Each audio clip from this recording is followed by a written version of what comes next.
치과에는 여러 가지 진료들이 있잖아요. 이거는 좀 피하는 게 좋다. 지혈이 안 되는 경우가 있어요. 잇몸에 상처를 낼 수도 있어요. 예, 고지혈증 환자분들이 약간 그런 이런 거는 좀 주의해 주시는 게 좋을 것 같아요. 안녕하세요, 김 원장입니다.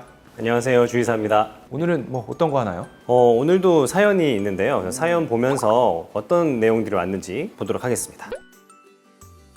안녕하세요. 요즘 다리가 부어 정형외과에 갔는데 뼈에는 이상 없고 혈액순환 문제일 수 있다며 혈전약을 처방받았습니다. 약사 선생님께서 치과 진료할 때 있으면 치과 의사 선생님께 꼭 미리 말씀드리라 하시던데 이 외에도 치과 내원 전 주의해야 할 점이 있을까요? 라고 사연을 주셨네요. 이거 좀 궁금해 하실 것 같긴 해요. 네, 요거 오늘 좀 속 시원하게 말씀을 드리면 좋을 것 같아요. 치과에 오셔서 저희 접수를 할 때 문진표라는 걸 받아요. 그 전에 아프셨던 이력이나 현재 갖고 있는 질병, 그리고 드시고 있는 약, 또 알러지가 있는지를 여쭤보거든요. 그래서 이거는 진료하기 전에는 정말 중요한 거니까 그런 것들이 왜 중요한지 원장님께서 설명해 주시는 시간 가지면 좋을 것 같습니다. 치과 진료하기 전에 이거는 좀 피하는 게 좋다. 치과 진료 중에 이제 약을 피해야 되는 경우가 있는데 출혈이 발생하는 진료들, 예를 들어서 임플란트 수술이다거나 사랑니 발치, 스케일링 같은 경우도 출혈을 발생시킬 수 있는 약들, 그리고 출혈이 발생했을 때 지혈을 막는 약들, 혈전용해제나 항응고제 이런 것들을 좀 주의해 주시는 게 좋아요. 고지혈증 환자분들이 약간 그런 약을 많이 맞아요. 드시는 치과에서 진료를 받고 나서 지혈이 안 되는 경우가 있어요. 그러면 또 이게 큰일이다 보니까 미리미리 알려주시면 조금 더 지혈에 신경을 쓰죠. 그리고 고혈압 환자분들은 주의하실 게 있을까요?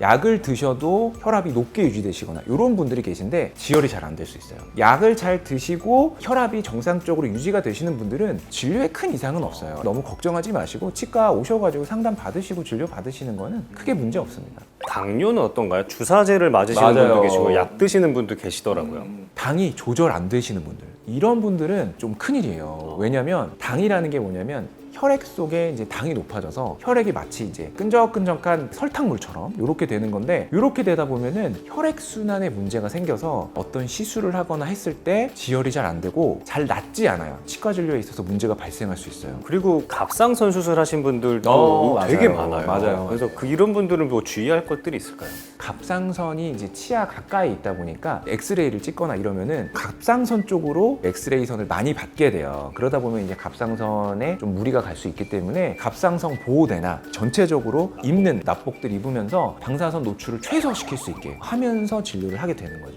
치과 방사선이 너무 세서 몸에 이상이 있을까 봐 걱정된다 하시는 분들이 그쵸. 있더라고요. 네. 근데 찾아보니까 치과에서 처음에 찍는 파노라마 엑스레이라고 하는데 비행기 한 번 타는 것보다 훨씬 적은 양이라고 하더라고요. 맞아요. 요즘에 사용하는 엑스레이들은 저선량 엑스레이, 최소로 선량을 조절해가지고 엑스레이를 찍게 하고 있으니까 그런 거는 걱정 안 하셔도 될 것 같아요. 환자분들 오시는 분들 중에 결핵을 앓으셨던 분들이나 그렇죠. 아니면 간염 체크를 해주시는 경우들이 있어요. 맞아요. 이럴 때는 특히 주의할 것들이 있을까요? 전염될 수도 있어요. 그러다 보니까 치과에서 신경 쓰는 거는 환자분이 오셨을 때 손을 댈 수 있는 모든 부위를 다 테이프로 막아놓기 때문에 진료가 끝나면 전부 이제 의료 폐기물로 처리를 하게 되는 거죠. 그리고 저희 병원 같은 경우에는 간염이나 결핵 환자들을 위한 기구를 따로 세팅을 해놨어요. 그래서 조금 더 안심하시고 진료를 받으실 수 있을 것 같아요. 그럼 뭐 음식이나 비타민, 영양제 이런 것들 중에서 좀 피해야 되는 게 있을까요? 임플란트 수술이나 아니면은 사랑니 발치나 이런 걸 하고 나서 식사를 하실 때 너무 맵고 짠 음식, 과자 같은 거, 거친 음식 그런 것들이 씹으면은 잇몸에 상처를 낼 수 있어요. 맞아요. 그러면 회복에 도움이 되지 않거든요. 그리고 또 하나, 미백하고 나서 최소 1, 2주 정도는 착색을 일으키는 음식들은 좀 피해 주시는 게 좋아요. 김치,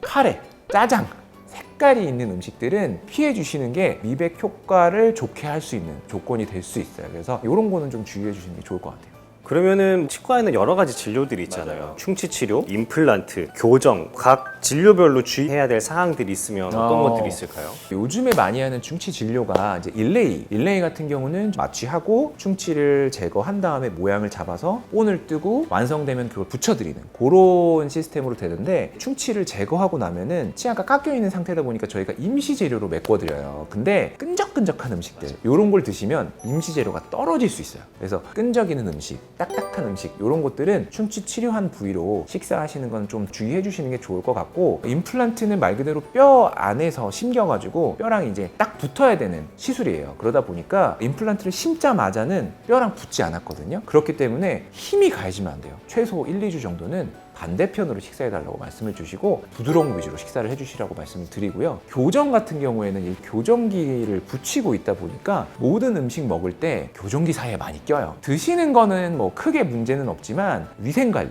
먹고 나서 사이사이 잘 닦아주시는 거 그거 중요하고요. 교정력이 발생하는 시기 꽉 조여놨다거나 치아 자체에 힘을 줬을 때에는 치아가 많이 아파요. 그렇기 때문에 최대한 부드러운 음식으로 드셔주시면 아마 교정하시는데 조금 도움이 되지 않을까 싶어요. 임플란트 하실 때 가장 많이 궁금해하시는 게 술 먹어도 되나요? 담배 그렇죠. 펴도 되나요? 맞아요. 술이라는 거를 피가 많이 나는 진료를 하셨을 때에는 지양해달라고 말씀을 드리는 이유가 있는데 출혈 때문에 그래요. 술을 먹게 되면 아무래도 혈액순환이 빨라지면서 피가 안 멈추는 경우가 있고 창상 회복이 다 됐을 때 드시는 걸 추천드립니다. 담배 같은 경우는 이제 혈액순환을 저하시켜요. 그러다 보니까 잘 안 아물어요. 담배 같은 경우에 저희가 이제 이렇게 하고 쪽 빨잖아요. 빨다 보면은 혈병이라고 해서 피부가 아물려면 이제 피딱지가 져야 되는데 쪽 빨면 그 피딱지가 뚝 떨어져 버려요. 그렇기 때문에 담배도 최소 1, 2주 정도는 끊어주시는 걸 추천드립니다.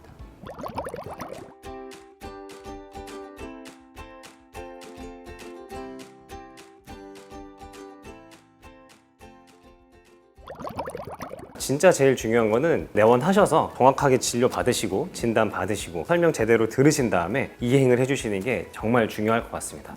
유튜브는 이게 짧다 보니까 저희가 이제 전달드릴 수 있는 정보의 한계가 있어요. 그래서 정확하게 알고 싶고 내가 지금 어떤 상태에 있고 그다음에 어떤 진료를 할 때 어떤 약을 어떻게 끊어야 되고 이런 거에 대한 정말 궁금증이 있으시다 하면은 가까운 치과 가셔가지고 확인을 꼭 받아보시는 걸 추천드립니다. 오늘 여기까지 할까요? 네. 네네. 안녕. 안녕.